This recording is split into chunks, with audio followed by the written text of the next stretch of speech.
तो आज था WWE मंडे नाइट रो का एपिसोड जो कि एंड हो चुका है और शो पर सीएम पंक, ड्रू मैकिंटायर और सेथ फ्रीकिंग रोलिंस ने अपने आप को डिक्लेयर कर दिया है मेंस के रॉयल रंबल मैच के लिए। और इसके अलावा शो पर हमें Damien priest versus Finn Balor के बीच स्ट्रीट फाइट मैच देखने को मिला, जिसके बारे में हम बात करेंगे और बात करेंगे फुल डिटेल में आज हुए मंडे नाइट रो के एपिसोड के बारे में। तो शो की शुरुआत देखने को मिलती है सबसे पहले सीएम पंक की तरफ से। सीएम पंक रिंग में आते हैं जहां पर वो सबसे पहले सभी का वेलकम करते हैं, जिसके बाद सीएम पंक ये कहते हैं कि जॉन सीना एंटर होने वाले हैं मेंस के रॉयल रंबल वाले मैच में, लेकिन मैं भी एंटर होने वाला हूँ मेंस के रॉयल रंबल वाले मैच में। उस मैच में विक्ट्री हासिल करूंगा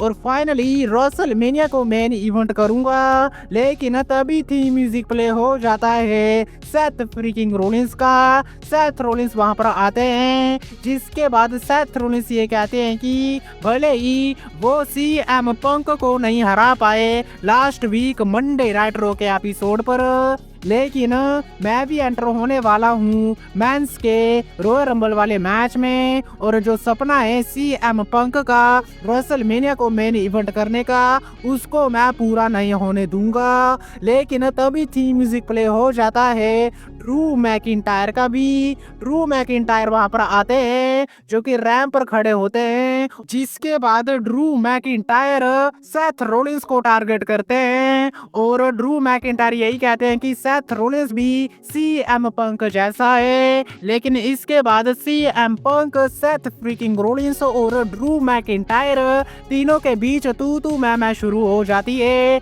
लेकिन सेथ रोलिंस पूरी तरह से तैयार हो जाते हैं और वो ये कहते हैं कि वो आज रात इसी समय सीएम पंक और ड्रू मैकिंटायर की बैंड बजा देंगे। सीएम पंक भी लड़ने के लिए तैयार हो जाते हैं, लेकिन ड्रू मैकिंटायर कहते हैं कि आज उनका मूड है नहीं, क्योंकि वो एंटर होंगे मेंस के रॉयल रंबल वाले मैच में और वहां पर हैंडल करेंगे सीएम पंक और सेथ रोलिंस को। तो ऐसे करके ड्रू मैकिंटायर भी अपने आप को अनाउंस कर देते हैं मेंस के रॉयल रंबल वाले मैच में। और ऐसे करके हमें एक बहुत ही धमाकेदार सेगमेंट देखने को मिला।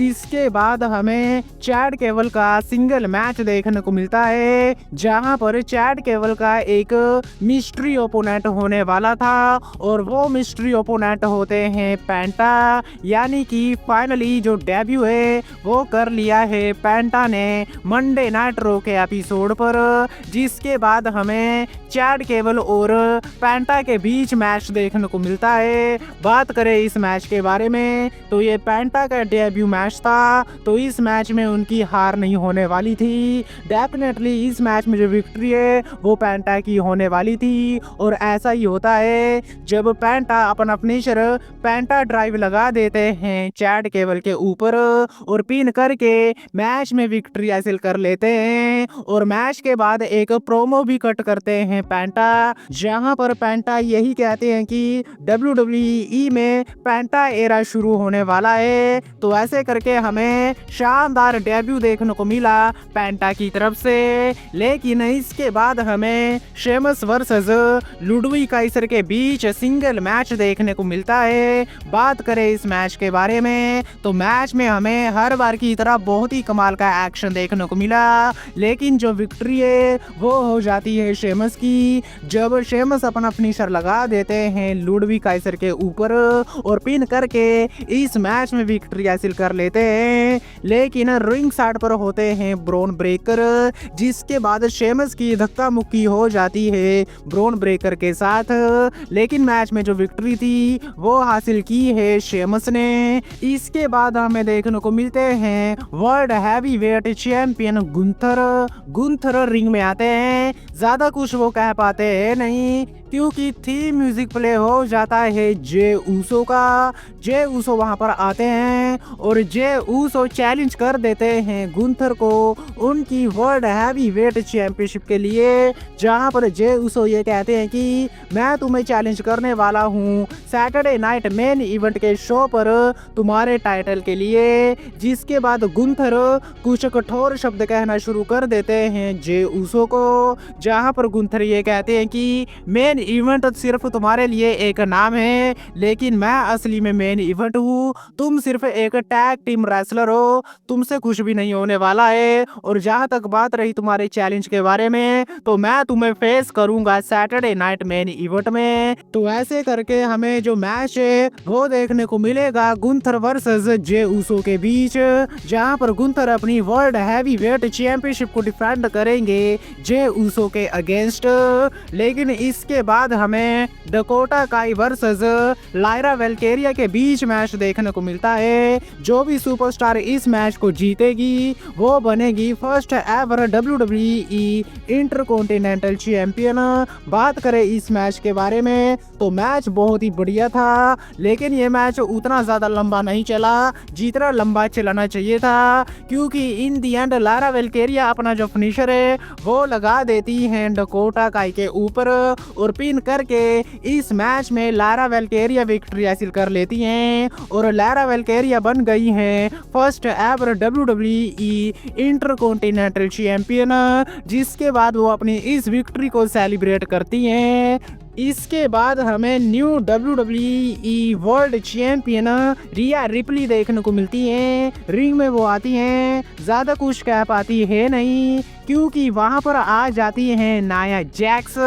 जिसके बाद नाया जैक्स अपनी तारीफों के पुल बांटना शुरू कर देती हैं। रिंग साइड पर बेली भी होती हैं और बेली को भी बुरा भला कहना शुरू कर देती हैं नाया जैक्स।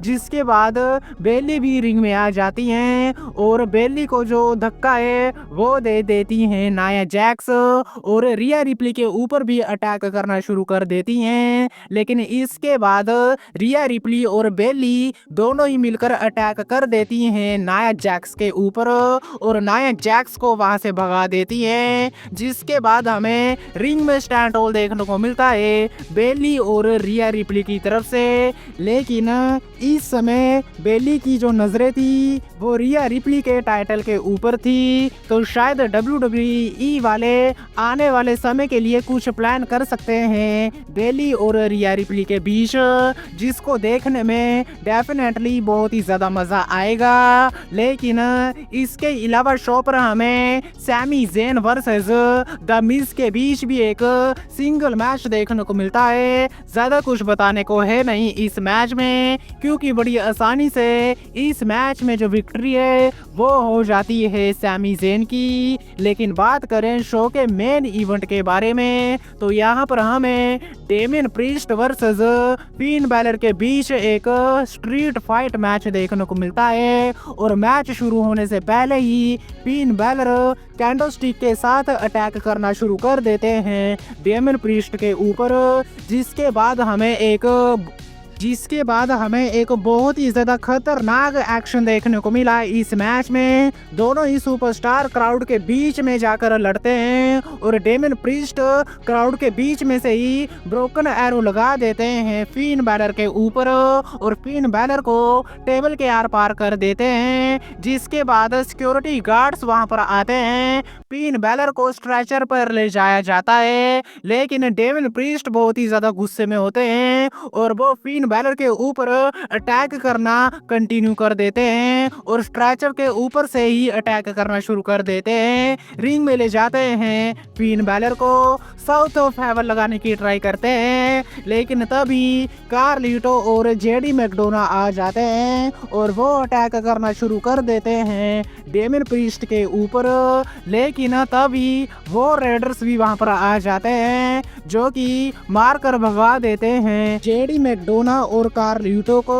जिसके बाद रिंग में जो मैच है वो कंटिन्यू होता है। फिन बैलर एक बार नहीं बल्कि 2 बार अपना जो फिनिशर है कूदे ग्राफ वो लगा देते हैं और इसके अलावा रिंग साइड पर टेबल के आर पार भी कर देते हैं डेमन प्रीस्ट को फिन बैलर जब वो अपना फिनिशर कूदे ग्राफ लगाते हैं। लेकिन इसके बावजूद भी जो किक आउट है वो हमें देखने को मिलता है डेमन प्रीस्ट की तरफ से, और डेमन प्रीस्ट भी चोक स्लैम लगा देते हैं फिन बैलर के ऊपर, और इसके अलावा रेजर्स एज भी लगाते हैं और टेबल के आर पार कर देते हैं। और इन दी एंड साउथ ऑफ हेवन अपना फिनिशर लगा देते हैं डेमन प्रीस्ट फिन बैलर के ऊपर, और पिन करके इस मैच में जो विक्ट्री है वो हासिल कर लेते हैं डेमन प्रीस्ट। और इन दी एंड में जो स्टैंड टोल है वो देखने को मिलता है डेमन प्रीस्ट की तरफ से, और इस तरह से जो शो है वो एंड हो जाता है। और आज का जो शो था वो ना तो 3 घंटे का था और ना ही 2 घंटे का था, क्योंकि आज का जो शो था वो 2.5 घंटे का था, और बहुत ही कमाल का रहा आज का मंडे नाइट रो का एपिसोड। लेकिन आज की वीडियो में बस इतना ही। वीडियो अच्छी लगी तो वीडियो को लाइक, चैनल को सब्सक्राइब करना मत भूलना, क्योंकि मैं लाता रहता हूँ ऐसी वीडियो। तब तक के लिए टिल देन मिलते हैं नेक्स्ट वीडियो में काफी ज्यादा जल्दी।